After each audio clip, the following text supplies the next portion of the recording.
Hi, welcome to Unit 8, Day 2, Concentration. This is Part 1, Making Solutions. So let's recap what we covered in Unit 8, Day 1. We learned about acids. They produce H plus when dissolved in water, and acids can be recognized with the H in the front or Q group in the back, and they have a pH that's less than 7. Bases, on the other hand, when you dissolve in water, produce OH minus, and they are metal hydroxides, or they can be amines, which is nitrogen with 3 things attached to it through single bonds, and they have a pH greater than 7. And we can see that here on the pH scale. So the lower you go on the pH scale, the more acidic you are, the substance is, and then the higher you go, the more basic the substance is. And if a substance is neutral, neither an acid nor a base, it has a pH of 7. Now, we also learned that you can calculate the pH as the negative log of the concentration of H+. So to do that calculation, you need the concentration of H+, and usually this is given in molarity, which is equal to the moles of solute divided by liters of solution. And I told you guys that you guys were going to learn that tomorrow. Well, that is today. So we're actually going to learn how to calculate the molarity, because in yesterday's lesson I gave you the molarity so you can calculate the pH. Now you're going to actually calculate the molarity on your own. Alright, so before we begin talking about molarity, we need to go over some terminology because of the definition of what molarity is. So, and the terminology we're looking at is the terminology associated with making a solution. Now, there are 2 main parts to a solution. One, you have a solute, which is the thing that gets dissolved. And then you have solvent, which does the dissolving. And the 2 together will make a solution. So let's take a look at an example of that. Solute would be something like Kool-Aid powder. That's the thing that's going to get dissolved. And the solvent would be the water that you use. And when you mix the 2 together, you make a Kool-Aid solution. All right, so that's the terminology we're referring to here.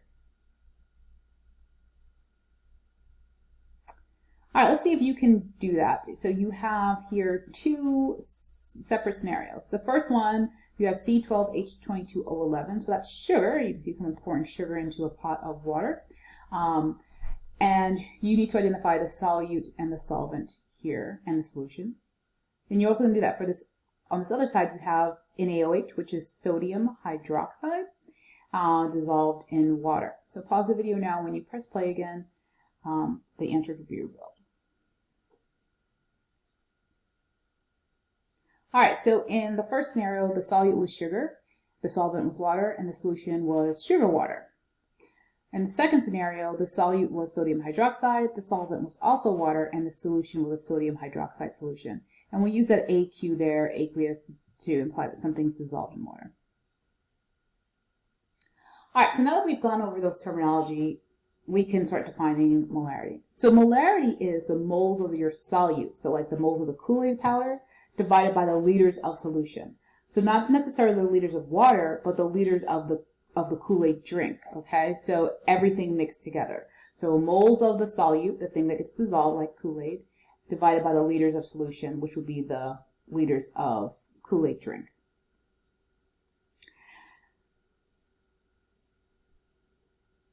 So when we talk about molarity,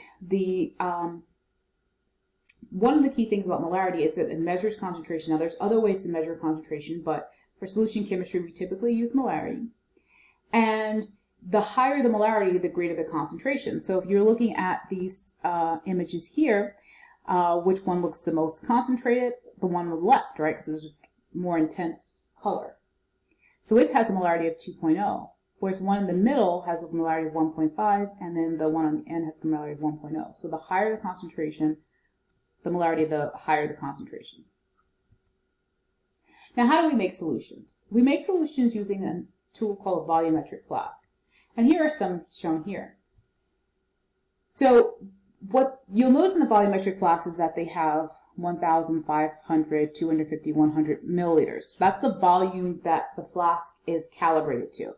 And the calibration aligns with those marks there. So when you make a solution, once the liquid level reaches that mark, the volume of the solution is 100, in this case 1,000 milliliters. Okay.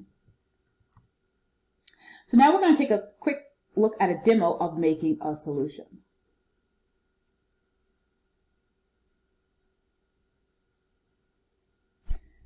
So in this demonstration, and using a balance with some weighing paper, we are going to make a solution of 7.304 grams as possible.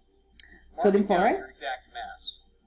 Note that if you go over the desired mass, so the first step is to weigh out the mass of sodium chloride. Excess reagent back into the original container.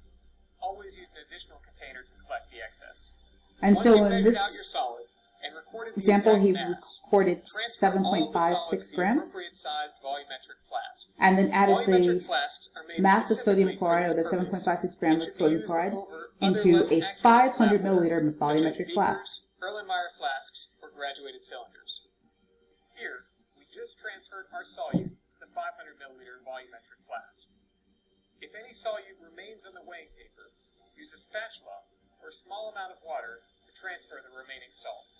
Next, add enough water so that the bulb area at the bottom of the flask is approximately After adding the solid, this will give you enough room to he swirl the liquid, adds allowing the solute to completely just enough dissolve. water Again, to sort of it's dissolve critical that all of the solute sodium is chloride, dissolved prior the to solid filling sodium to the chloride. appropriate volume, as different solutes may Now take notice that more the amount that volume he in adds solution is not than their undissolved equivalent to solids. 500 milliliters Now because that it the hasn't sodium reached chloride the is top. completely dissolved, we can fill the rest So of the once it's bulb all area and dissolved, some of then it he'll with add water. the rest of the We should now water carefully and to slowly add water, our bring the solvent, volume as it to begins that fill the line, neck. which you can see Once you approach the there. etched or printed line on the neck of the flask, you should add solvent dropwise, monitoring the location. And just in of the terms of meniscus. strategy, one important Water technique is a polar is when you get to the solvent top, that tends to cling you to use the a glass dropper walls of a flask. to This phenomenon creates what is called add the a right meniscus. amount of liquid. The bottom of this curved meniscus should sit And now it's right at 500 milliliters, so he line has on the made his flask. solution of 7.56 grams of sodium chloride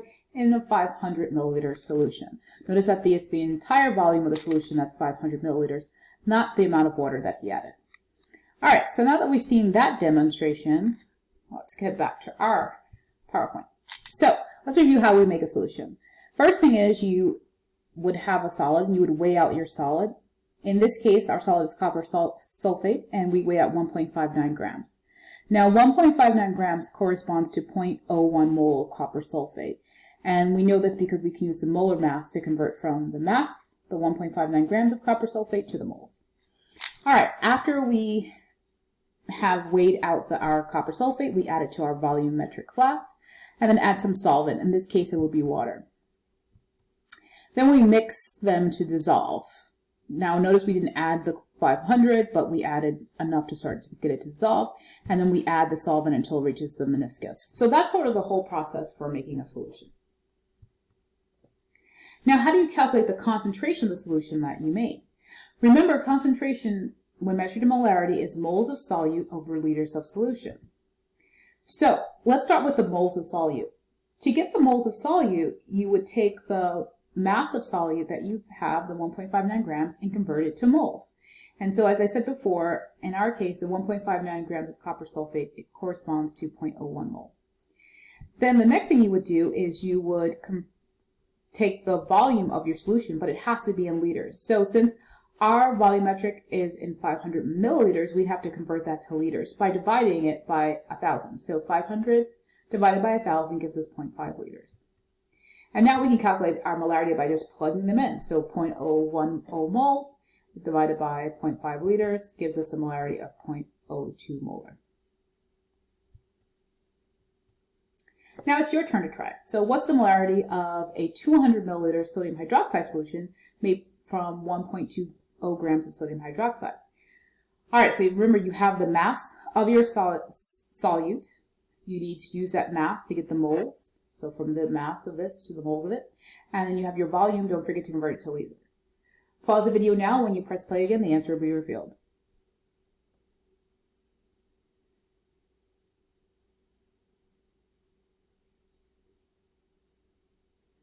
Awesome. So if you did this correctly, you should get 0.150 molar. So remember, you convert the mass of your sodium hydroxide to the moles, which is 0.0300 moles.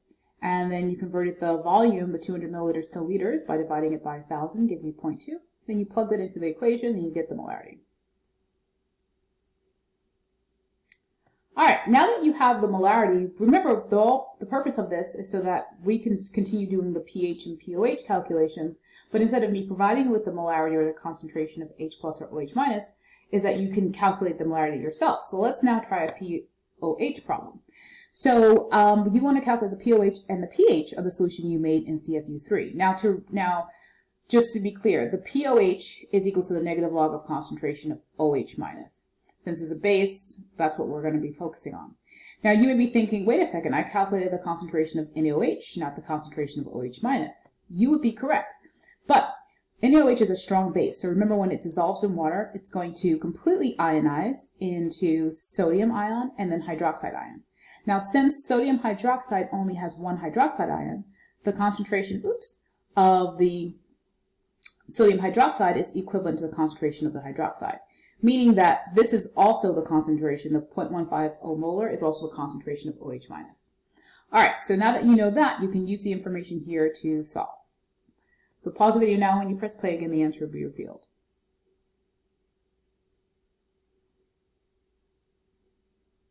So in terms of the POH, we're going to take our concentration of OH minus, which is equivalent to the concentration of NaOH, and plug it into the negative log equation. And we get a POH of 0.824. To get the pH, we would do 14 minus the POH. And that gives us a pH of 13.2. All right, so that is it for this video. In the next video, you're going to look at diluting solutions. Have a quality day.